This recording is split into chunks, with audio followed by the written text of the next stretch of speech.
I wonder what you would do if you had the power to dream at night any dream you wanted to dream.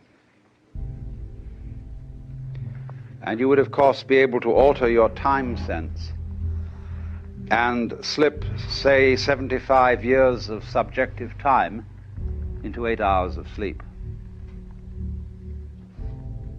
You would, I suppose, start out by fulfilling all your wishes. You could design for yourself what would be the most ecstatic life.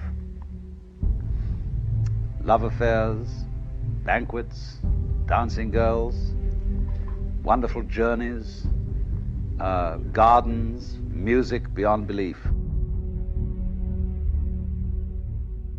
And then after a couple of months of this sort of thing at 75 years a night,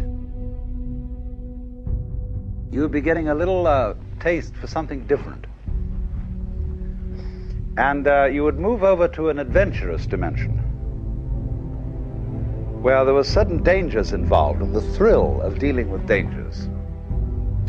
And you could rescue princesses from dragons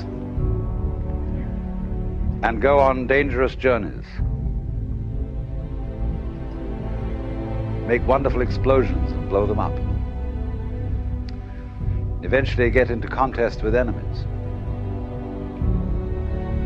And after you've done that for some time, you'd think up a new wrinkle to forget that you were dreaming, so that you would think it was all for real, and to be anxious about it,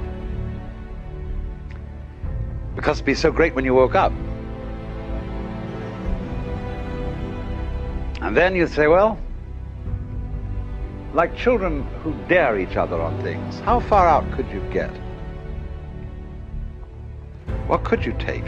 What dimension of being lost, of abandonment of your power, what dimension of that could you stand? You could ask yourself this because you know you'd eventually wake up. And after you'd gone on doing this, you see, for some time, you would suddenly find yourself sitting around in this room with all your personal involvements, problems, etc., talking with me. How do you know that that's not what you're doing? Could be. Because after all, what would you do if you were God? If you were what there is, the self. In the Upanishads, the basic text of Hinduism, one of them starts out saying, in the beginning was the self. And looking around, it said, I am. And thus it is that everyone to this day, when asked who is there, says it is I.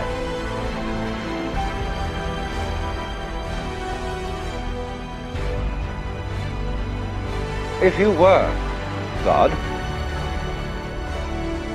and in this sense that you knew everything,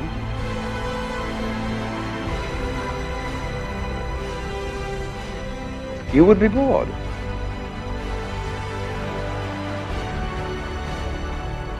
Because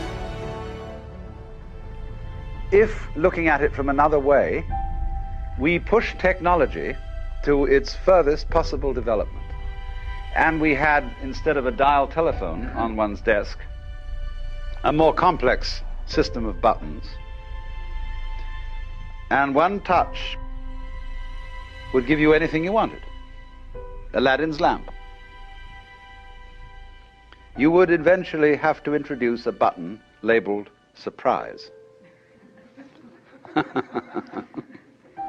Because all perfectly known futures, as I pointed out, are past. They have happened, virtually. It is only the true future is a surprise.